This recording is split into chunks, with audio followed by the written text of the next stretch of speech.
ओम नमः सिद्धिभ्यः। ओम नमः सिद्धिभ्यः। ओम नमः सिद्धिभ्यः। ओकारं बिन्दुसंयुक्तं नित्यं ध्यायन्ति योगिनः कामदं मोक्षदं चैव ओंकाराय नमो नमः। भव्यात्माओं, आचार्य गुरुवर 108 नेमी सागर जी महाराज की जय। द्वादशांगी जीन वाणी माता की जय। भव्यात्माओं, अपने जीवन में हम सबसे बड़े अहम की बात है। अहम अच्छे अच्छे महापुरुषों को भी नष्ट कर देता है। जब जब अहम आएगा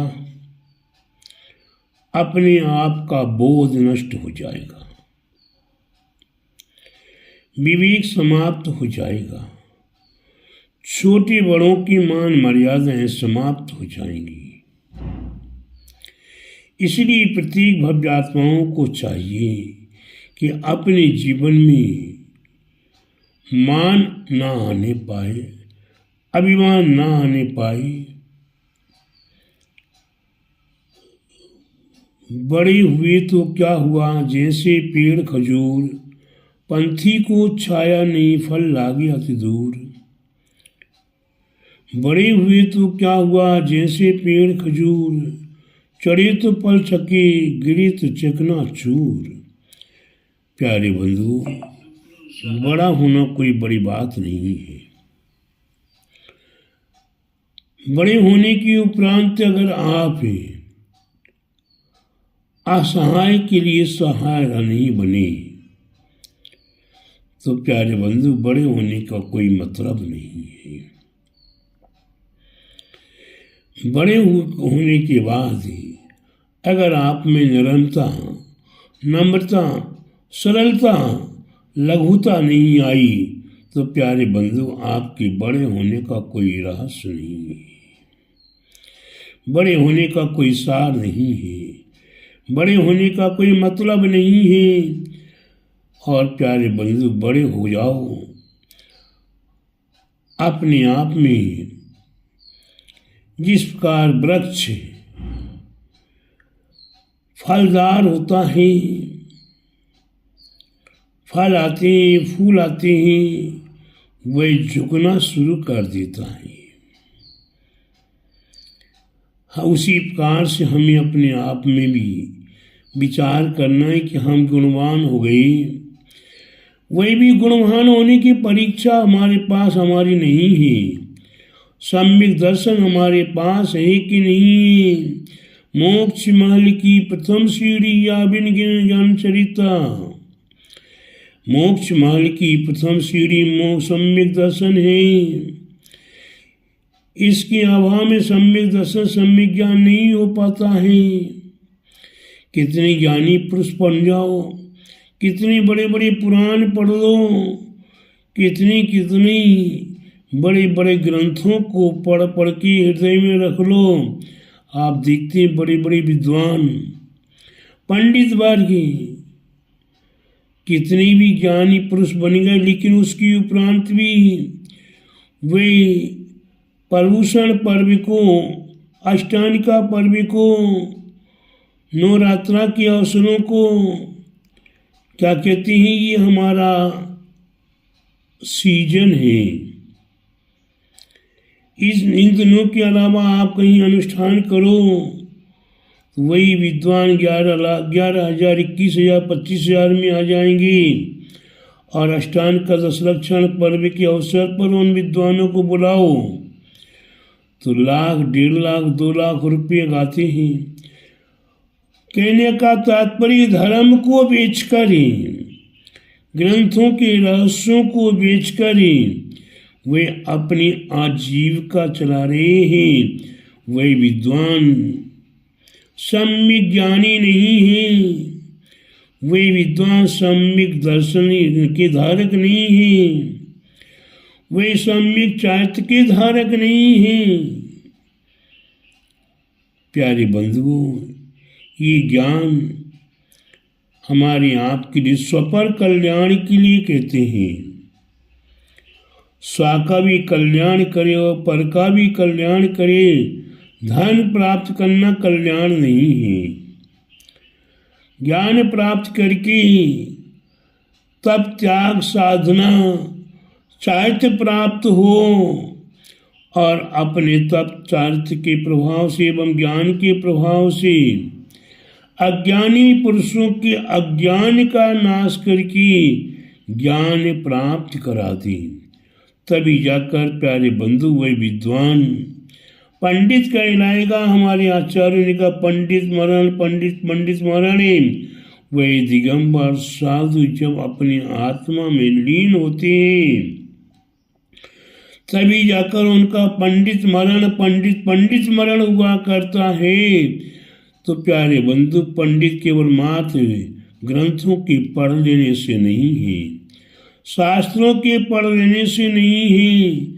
व्यवहार में सांसारिक ज्ञान कितनी भी प्राप्ति कर लो, लेकिन प्यारे बंधु सम्यक ज्ञान तो आपके लिए सम्यक चारित्र की ही सद्भाव में प्राप्त होगा।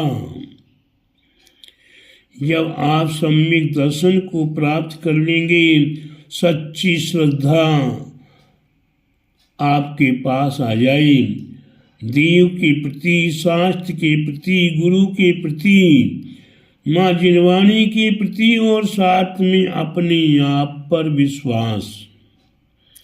हम सम्यक दृष्टि है तो हमारे कर्तव्य क्या है? 25 दोषों से रहित होना पड़ेगा। सम्यक दर्शन के 8 अंगों को अपने हृदय में उतारना पड़ेगा। वही निशंकित अंगे, निकांक्षित अंगे, वही निर्विचिकित्सा अंगे, अमूढ़ दृष्टि अंगे, वही स्थितिकरण अंगे, भुवन अंगे, वात्सल अंगे और धर्म में प्रभावना अंगे। इस प्रकार से ये 8 अंग हैं। इन 8 अंगों को आप चिंतन करो।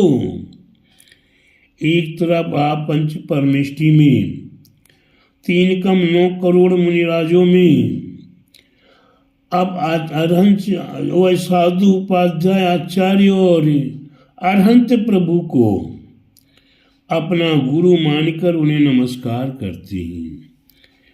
किसी ने पूछा, गुरुदेव आप आचार्य परमेष्टि हैं, तो आप उपाध्याय और साधुओं को नमस्कार नहीं करेंगे क्या? तो प्यारे बंधुओं, मेरे लिए उपचार में आचार्य पद गुरुदेव ने दिया है, लेकिन हमें प्रथम तो आचार्य साधु पद ही स्वीकार करना है। आचार्य पद तो एक उपलक्षण पद है, उसका भी त्याग करना पड़ता है। इसलिए प्यारे बंधुओं, आचार्य, उपाध्याय और साधु चत्तारी मंगलम, चत्तारी लोकोत्तमा, चत्तारी शरणम पवज्जामि में इन तीनों को एक साथ रखा है। चत्तारी मंगलम, अरहंता मंगलम, सिद्धा मंगलम, साहू मंगलम। यहाँ आचार्य मंगलम, उपाध्याय मंगलम नहीं, साधु मंगलम। तो प्यारे बंधुओं, ये साधु मंगल कहाँ है? साधु उत्तम कहाँ है? साधु लोक में शरण कहाँ है? तो ये आचार्य, उपाध्याय और साधु की तो जो केवल मात्र व्यवस्था बनाई गई है कि आचार्य परमेष्टि संघ का संचालन करें, दीक्षा शिक्षा आदि दे, दंड आदि दे, उपाध्याय परमेष्टि अध्ययन आदि कराएं। लेकिन प्यारे बंधु, सभी साधु हैं,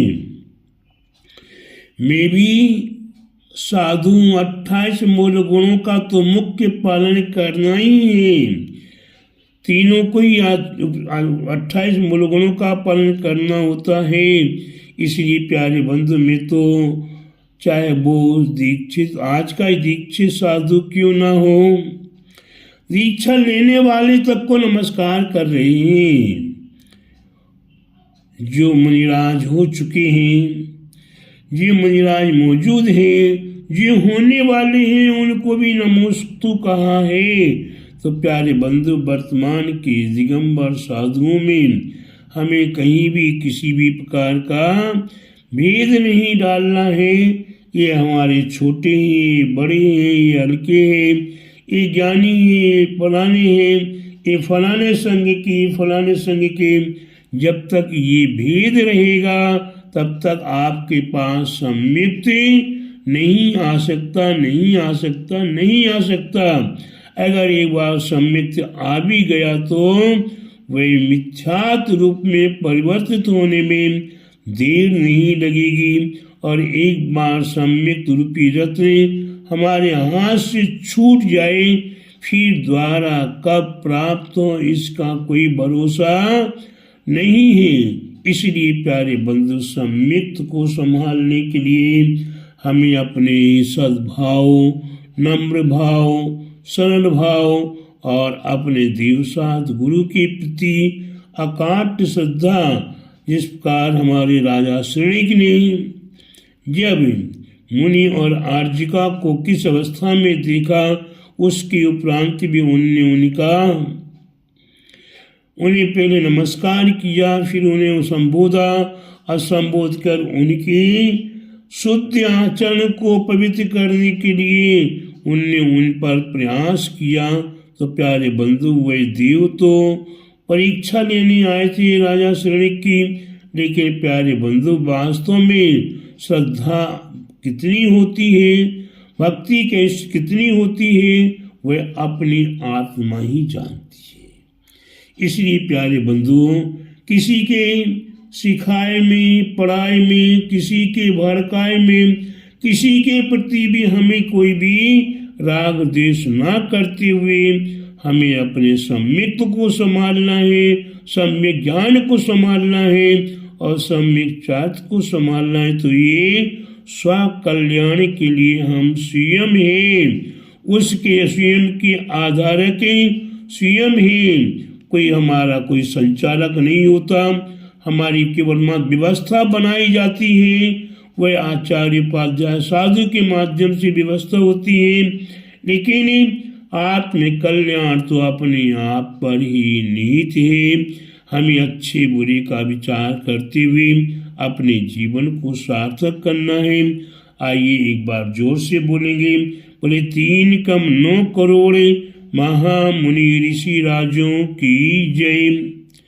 बोले पंच परमेष्टि नमोकार महामंत्र राज की जय। बोले आचार्य गुरुवर 108 परम तपस्वी परम हितैषी संत शिरोमणि पंचवर्ष के जल की त्यागी स्वतंत्र सेनानी ज्ञान वृद्धि तपो वृद्धि वयो वृद्धि वात्सल्य मूर्ति आचार्य श्री 108 नेमी सागर जी महाराज की जय। 11 अप्रैल 22 अप्रैल से 22 फरवरी से 28 फरवरी तक होने वाले विशाल श्रीमंदास स्वामी समोषण के मंदिर का पंच कल्याणक प्रतिष्ठा महोत्सव। ऐसे पंच कल्याणक प्रतिष्ठा महोत्सव में आप सभी भव्य आत्माएं अपने तन मन धन के साथ अर्पित समर्पित होकर सहभागी बने। कोई सिंहासन विराजमान करे, कोई छत्र विराजमान करे, कोई भवमंडल विराजमान करे और कोई नाना प्रकार से अपनी शुभ भावनाओं के साथ कलशाभिषेक के जन्माभिषेक कलश के कलश बुक करें, कोई घट यात्रा कलश के घट यात्रा के कलश बुक करें, आदि आदि करते हुए अपने जीवन को पुण्यमय करें। ये पंच कल्याणक प्रतिष्ठा महोत्सव किसी व्यक्ति विशेष का नहीं हुआ करता, ध्यान रखिएगा। दयासागर जी का पंच कल्याणक नहीं है, विद्यासागर जी का पंच कल्याणक नहीं है, विराग सागर का पंच कल्याणक नहीं है, कुंतु सागर विराग सागर जी का पंच कल्याणक नहीं है। ये पंच कल्याणक हमारे तीर्थंकर प्रभु का हुआ करता है। ऐसे तीर्थंकर प्रभु के आपसे भी भक्त हैं। भगवान महावीर स्वामी के तीर्थ में आप तीर्थंकर प्रभु की आराधना करते हुए तीर्थंकर के पंच कल्याण प्रतिष्ठा महोत्सव में सहभागी अवश्य बने। आइएगा तीक्षित नेमीगिरी नेमी नगर में आपको सुयोग्य यथा योग्य व्यवस्था प्राप्त रहेंगी और पंच कल्याण में सहभागी बनकर परम परम परम परम साथी से पुण्य को प्राप्त करें। ये पुण्य आपके साथ है, आपके लिए पुण्य फलारहंता पुण्य फल के प्रभाव से अरहंत जैसे पद को प्राप्त कराने में समर्थ होगा। बोले पंच कल्याण प्रतिष्ठा महोत्सव की जय।